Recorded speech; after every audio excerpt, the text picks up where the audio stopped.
Bonjour les amis, j'espère que tout le monde va bien. On se retrouve pour notre rendez-vous hebdomadaire, la capsule pour les énergies générales et sentimentales de la semaine qui débutera le lundi 15 juillet 2024. Déjà, ça passe à une allure folle. Bientôt, on a déjà fait 6 mois de l'année.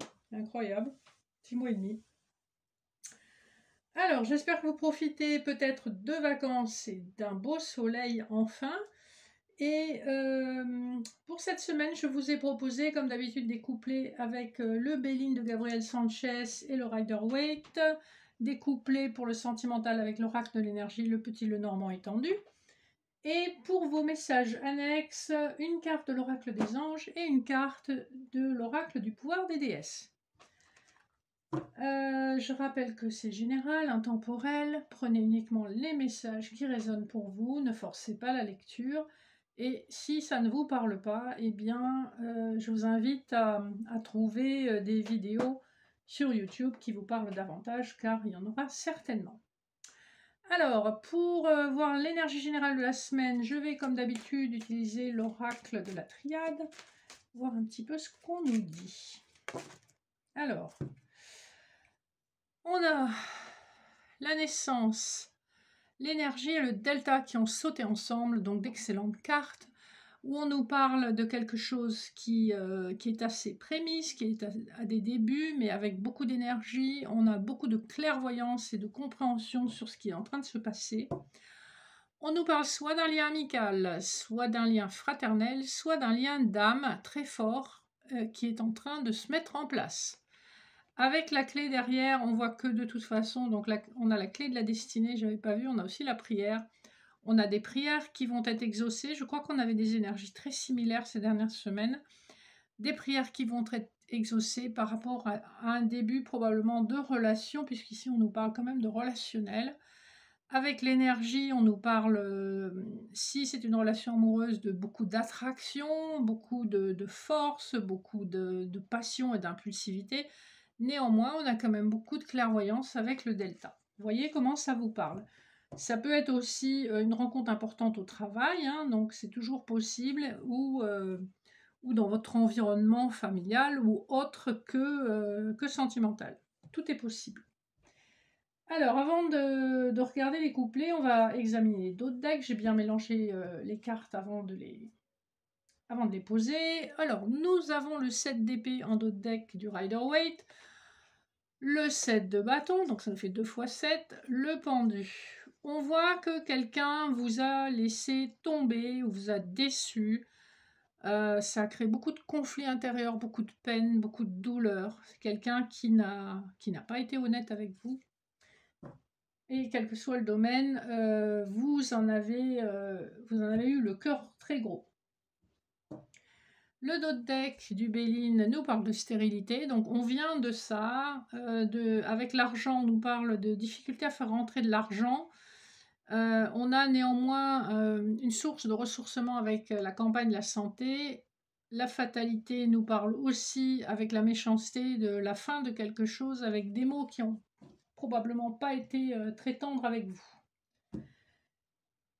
Ou c'est la façon dont on les a prononcés. Mais en tout cas, on voit que vous venez d'un endroit où les choses ont été compliquées, hein, tant sur le plan professionnel, financier, matériel que sentimental, ou en tout cas relationnel.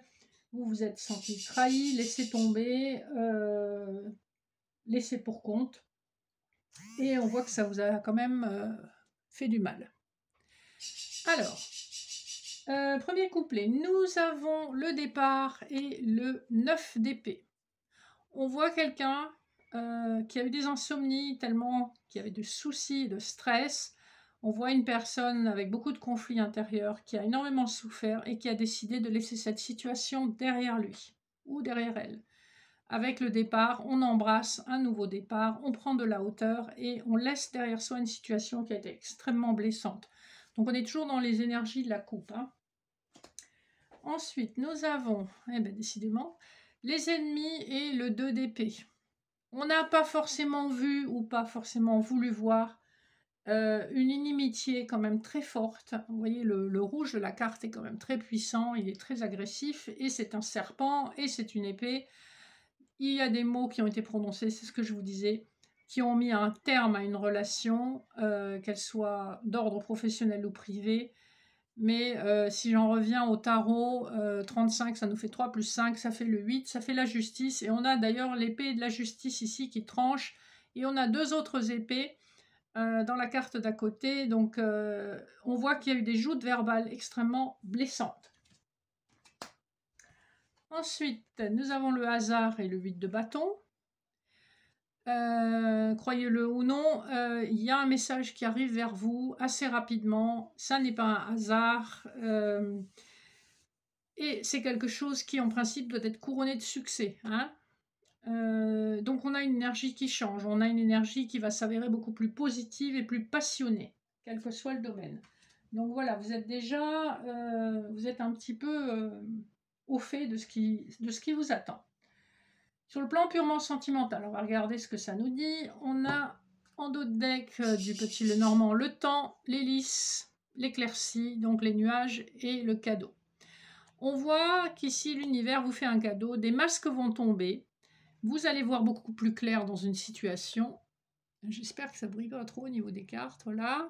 Les choses vont s'éclaircir, les choses vont s'officialiser, mais évidemment avec les coucous, on voit que c'est pas rapide. Hein. Et que probablement ça dure déjà depuis un certain temps, j'aurais tendance à dire une dizaine, voire une douzaine de mois. Ensuite, le dos de deck de l'oracle de l'énergie, nous avons le chemin du temple, le premier chakra avec l'archange Michael, la déesse et la lune, la vie de tempête, et des connexions bienveillantes. Hein. Donc ce qu'on nous dit, c'est qu'effectivement, une tempête va bousculer les choses, va amener de l'intuition, des compréhensions, des envies. Avec l'archange Michael, il y a des choses probablement qui seront coupées, qui ne seront plus nécessaires, et on voit que ça fait partie de votre évolution d'un chemin spirituel. Et avec le 12, il y a une certaine... ça nous ramène au pendu qu'on avait tout à l'heure. Il y a une notion de sacrifice à faire pour comprendre et avancer. Premier couplet, nous avons un autre archange, l'archange Raphaël et l'encre. On voit que quelque chose va pouvoir s'installer une fois qu'il y aura une guérison. Et l'archange Raphaël, c'est pas juste l'archange de la guérison, puisque le vert nous ramène au chakra du cœur. Donc il y a une guérison du cœur qui doit se faire pour que vous retrouviez une certaine force et que vous puissiez ancrer votre prochaine relation et la faire durer. Deuxième couplet, nous avons le guérisseur de tous les âges, donc Jésus-Christ, ni plus ni moins, avec la croix, qui est la dernière carte du petit Lenormand.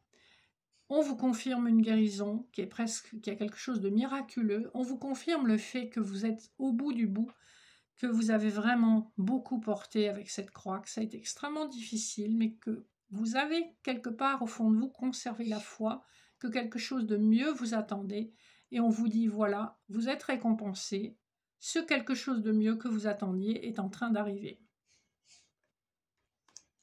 Dernier couplet, nous avons l'homme qui réfléchit et l'escalier qui représente un choix à faire. Donc on voit qu'il y a un homme qui pèse le pour et le contre.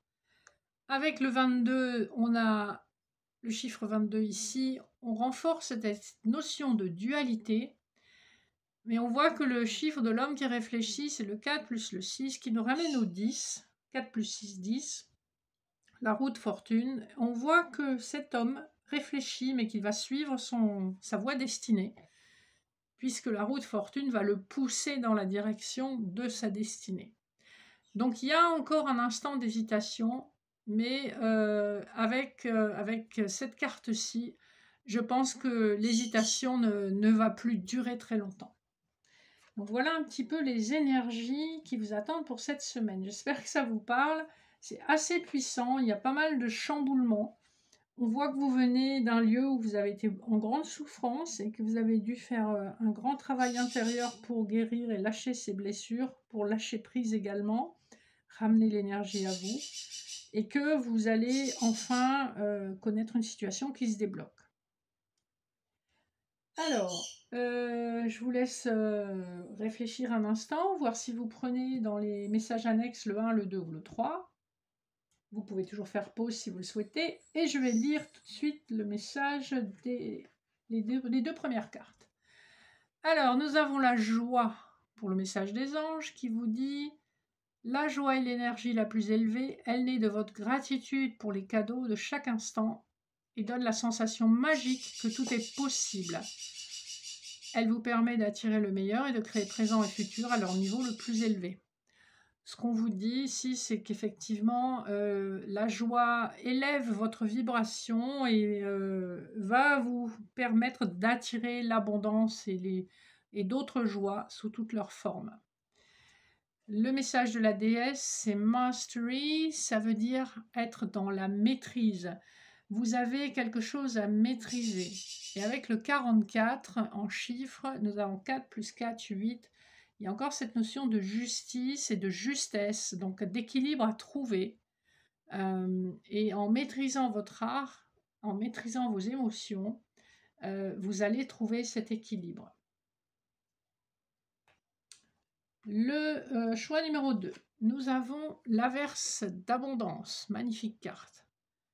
Pour améliorer votre situation financière, confiez-nous d'abord vos soucis concernant l'argent. Nous vous guiderons pour vous montrer comment créer et accepter l'abondance. Si nous travaillons ensemble, vos finances prospéreront aussi vite que vous le permettrez. Donc on vous dit d'être ouvert à l'abondance, notamment en étant dans la gratitude et en lâchant prise sur les moyens et les résultats. Le message des déesses, c'est libération. Donc libérez-vous. Et là, le chiffre 25 nous ramène au 2 plus 5, au 7, le chariot dans le tarot de Marseille, donc qui vous annonce un grand triomphe. Le choix numéro 3, se récompenser.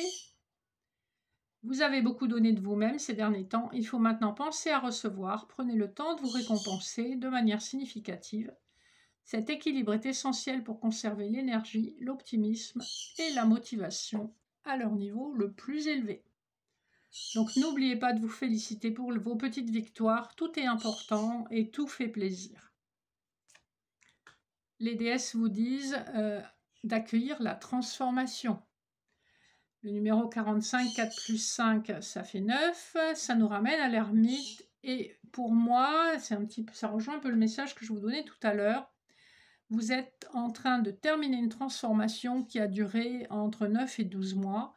Donc une transformation longue, pénible, où il y a eu énormément de blessures, mais aussi énormément de compréhension et d'évolution. Donc voilà les messages annexes. J'espère que ça vous aura parlé. En tout cas, merci de votre fidélité, merci de liker, partager, vous abonner si ça n'est pas déjà fait. Je vous rappelle que j'ai un groupe Facebook pour les âmes en reconstruction, pour les personnes qui traversent des périodes de deuil ou de séparation difficiles ou des schémas répétitifs, des blocages transgénérationnels, etc. Vous pouvez rejoindre ce groupe qui est entièrement libre d'accès. Vous avez juste quelques questions auxquelles il faut répondre. Et sinon, vous pouvez me poser vos questions sur les voyances, les soins Laoshi, les séances d'hypnose, etc. privées, ainsi que sur les accompagnements au mail que vous trouverez en bas de la vidéo. Il me reste à vous souhaiter une excellente semaine, un bon 14 juillet si vous regardez la vidéo avant le 14. Et je vous dis à très bientôt et je vous fais de gros bisous. Bye bye.